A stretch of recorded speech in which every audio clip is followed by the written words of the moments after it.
I'm feeling bored, yeah, let's take a flight. Might go to Phoenix, might see Hawaii. I'm loving all the views even at night. On my mind. What's going on, guys? Welcome back to another video. It's the end of the year and I love doing these end of the year wrap-ups. Let you guys know how the build is coming along, recapping all the mods and how it's holding up, give you guys a little glimpse of future plans. All right, let's just hop right in.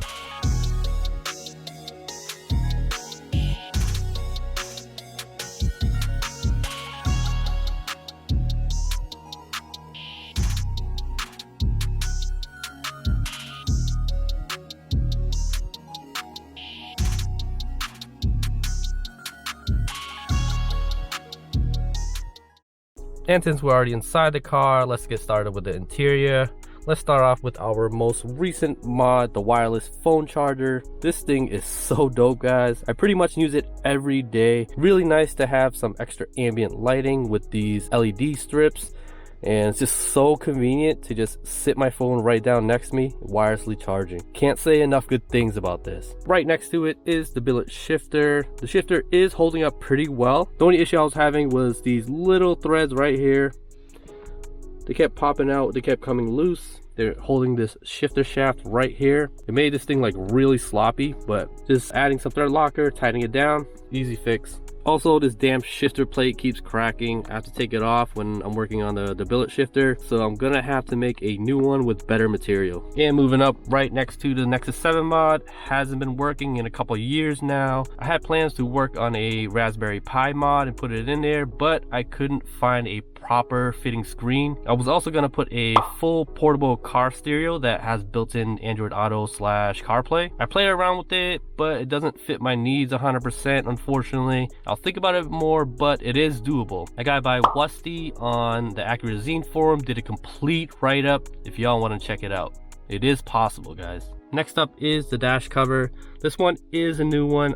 I bought it a while ago and recently just installed it. Looks and fits so much better than those cheap ones off eBay. Got this one off Amazon. Still has some flattening out to do, but it already looks way better than my old one. Other than that, guys, I didn't really install anything new. Like the steering wheel cover is it's getting kind of worn down. It gets a little slippery around this area right here, which is mostly used. And the LEDs, all the LEDs in the interior need to be replacing. They're starting to flicker everywhere, but luckily they're like cheap and easy to replace.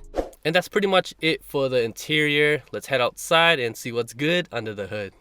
Starting with the engine bay, the 3.7 intake manifold is holding up well. I still have slight rev hang, but I'm sure that can be fixed with a tune. Personally, I still think it's worth it, especially if you have a base model and if you can find it cheap. And right underneath it is the PCD and J pipes. I'll put some B-roll up, but we basically got an all brand new exhaust, front and back. Pseudo precats, RV6 J pipe. These things look super dope and they perform amazing. Definitely felt the power increase. Nothing too dramatic though, but the sound was insane. Removing cats will do that.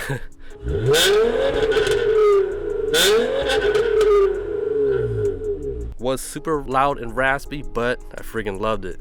And for the strut bar, it's just a strut bar from Ultra Racing.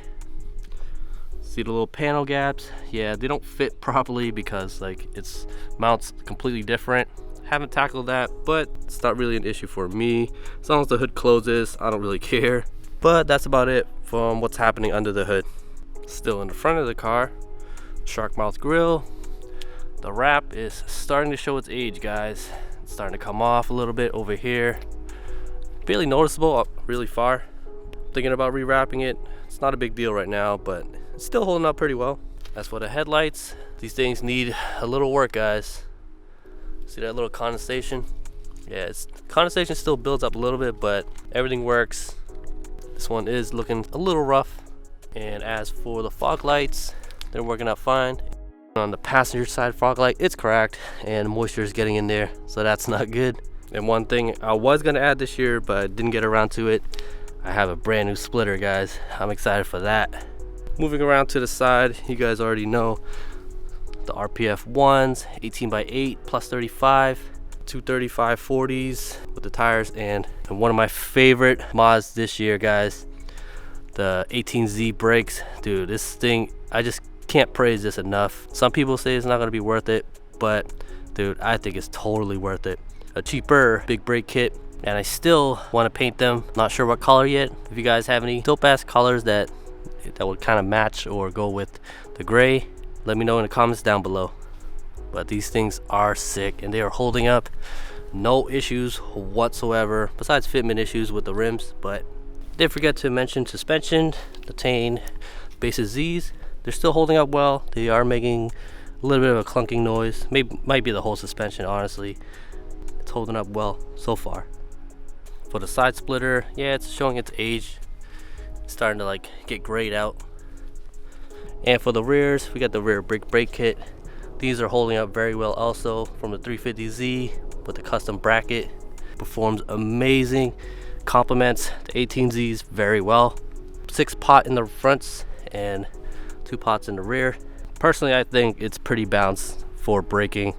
Brakes amazing, guys. Like, it gives me so much confidence. Can't praise the brakes on this car enough. And finally, in the rear, the roof spoiler holding up really well. No issues since install. Same thing with the duckbill spoiler. Loving how the rear looks right now. So unique. Tails too, you guys already know. These are the NSX style tails with a red clear lens. And I did unfortunately end up cracking this lens when the car got towed, and I pushed it, kind of slipped, and I put pressure right there and ended up cracking the lens. I do have another one on deck, so I'm gonna have to mod that in. It has small amounts of condensation issues, nothing crazy, but it condensates right around the lower area when it rains. No water gets in, but it just condensates a little bit. And this is after it rains, guys, because check out the trunk. Yeah, this is after it rains. No signs of condensation right now, but it does condensate a little bit. Rear lips doing fine. Got the rear splitter. Replaced my last one because it doesn't flow well because of the single exit exhaust. Speaking of exhaust, we got the Apex I WS2 muffler. Been eyeing this muffler for like years and years and years. And my boy Davey finally got to welding and making it fit the TL. And obviously went with single exit. It's just something I preferred and wanted to do. I don't regret it at all.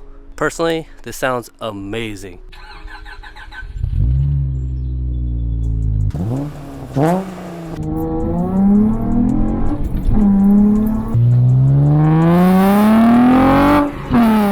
The whole catback exhaust, 2.5-inch piping. It has a vibrant, ultra quiet resonator into single exit Apex I WS2 muffler. Personally, I think it sounds amazing. It's kind of loud, but it can be quiet when you need it to be. Haven't got pulled over or anything, fingers crossed, but this thing freaking sounds amazing, guys. Now onto some negatives. It wasn't all fun and games this year. I did have a few issues, unfortunately. I had a power steering issue. The line was rusted and it leaked like crazy. One time I was driving home from work. I smelled something burning, and originally I thought it was the car in front of me. A couple minutes later, I ended up seeing smoke around the passenger side area. It scared the shit out of me, so I pulled over immediately. Apparently, the fluid leaked all over the J-pipe and it was basically burning the fluid. Patched it up enough just to get home. Eventually I figured out the issue. I replaced the power steering pressure line and I was good. This was during late summer and I haven't had an issue since. Until now. I have another power steering leak somewhere and I gotta figure that out. Moving on, the 3.7 intake manifold had a hose that popped off, threw a code, and the car went into limp mode. Took me a while to figure it out, but I fixed the issue very easily. Just replugged that hose and it hasn't thrown a code since. I also have a small oil leak. The last time I did an oil change, less than 4 quarts came out, so it's a little concerning. I have a feeling it's the oil pan gasket, so that's something I gotta look into. Last issue this year, again, that scared the shit out of me, was my passenger side axle. I was literally 1 minute away from home and I pulled into the grocery store. All of a sudden I lost power to the wheels. I really thought I blew something in the transmission. Had to get towed, literally 1 minute away from home. This is my first time getting towed in a long time, so I'm a little nervous, but Luckily, it's not that low, so there was no scraping issues or minimal. It is 9 in the morning, guys, and I'm about to try to troubleshoot the TL right now. The problems I was having last night was pretty much the car wouldn't go into gear. Sounds like a transmission issue, but it might not be.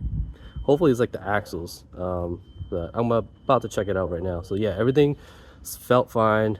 It went into the gear, shifter felt fine, but when I tried to go into first gear, try to engage, it just made like a really bad, like kind of like metal to metal scraping sound in the passenger side. So hopefully it's the axles and not any transmission issues. Fingers crossed. So I'm underneath the car, guys, and I think my suspicions was correct. Yeah, it shouldn't do that, guys. It shouldn't do that. So just an axle issue. Woo!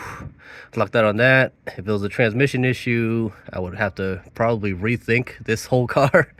But yep, just an axle issue.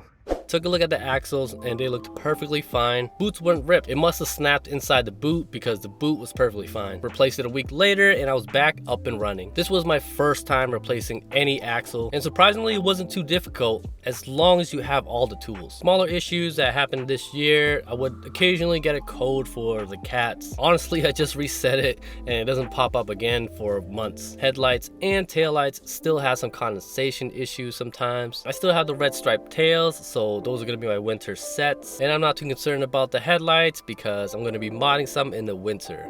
Speaking of future mods, let's talk about future mods real quick. As always though, no promises on any of these projects. This is after any maintenance and repairs that needs to be taken care of. But the passion is there, guys. Time is just always a factor, unfortunately. I got the 07-08 steering wheel conversion still on deck, and it's going to be wrapped just like the same one right here. Again, a new front RGB headlights. I'm thinking of grabbing these ones and modding the LEDs in there. Still got the front bumper conversion. I still think the front Accord bumper looks dope on the TL. Plus it'll mindfuck everybody. New RGB tails. I have the black NSX style tails. I want to put RGB LEDs in there so it can fully light up. And if I don't do the Accord bumper conversion, I have a new front splitter.